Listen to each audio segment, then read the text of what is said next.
Լուրեր են շրջանառվում, որ Թուրքիայում կրկին զինված հարձակում է տեղի ունեցել, միջադեպն արձանագրվել է Քահրամանմարաշ քաղաքի ավագ դպրոցում։ Հաղորդվում է զոհերի եւ վիրավորների մասին, հարձակման հանգամանքները պարզվում են։ Ապրիլի 14-ին էլ Թուրքիայի հարավարևելյան Սևերեկ քաղաքի դպրոցներից մեկում երիտասարդը կրակ էր բացել, վիրավորելով 10-ից ավելի մարդու, այդ թվում աշակերտների եւ ուսուցիչների։ Տղան ինքնասպան է եղել, երբ ոստիկանները փորձել են նրան բերման ենթարկել։ Տեղական իշխանության տվյալով հրաձիգը 19 տարեկան է եղել եւ նախկինում սովորել է նույն դպրոցում։ Հրաձգության դրդապատճառները դեռևս հայտնի չեն։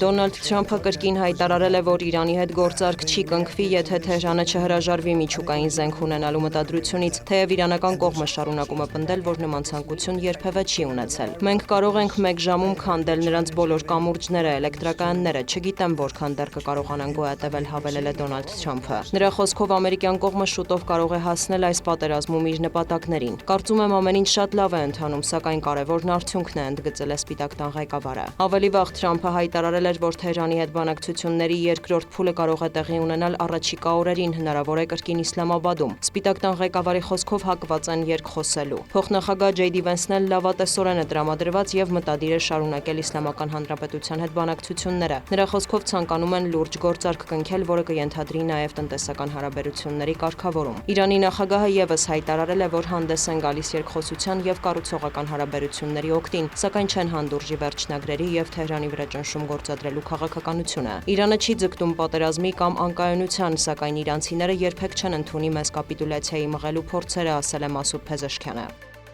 ԱՄՆ փոխնախագահը հայտարարել է, որ Ուկրաինային ամերիկյան զենքի ուղղակի մատակարարումների դադարեցումը համարում է ներկայիս վարչակազմի հիմնական նվաճումներից մեկը։ Վոլոդիմիր Զելենսկու կարծիքով էլ Վաշինգտոնն այժմ զբաղված է Իրանում եւ այդքան էլ շատ ժամանակ չունի Ուկրաինայի համար։ Նա մտահոգություն է հայտնել, որ Թրամփը Մոսկվայի հանդեպ ավելի դրական է տրամադրված, քան Կիևի։ Զելենսկին նաեւ նշել է, որ Ուկրաինան հակաօդային պաշտպանության հետ կապված խնդիրներ ունի։ Նախագահը հավելել է, որ իր երկիրը պատրաստ է Մոսկվայի հետ բանակցությունների ցանկացած ձևաչափով։ Ռուսաստանը եւս պատրաստ է բանակցել, ՌԴ արտգործնախարարը նշել է, որ ցանկանում են շարունակել ԱՄՆ-ի հետ շփումները ռուս-ուկրաինական հակամարտության կարգավորման շուրջ։ Սերգեյ Լավրովը մեղադրել է Եվրոպային այդ ջանքերն իբր խափանելու փորձերի համար։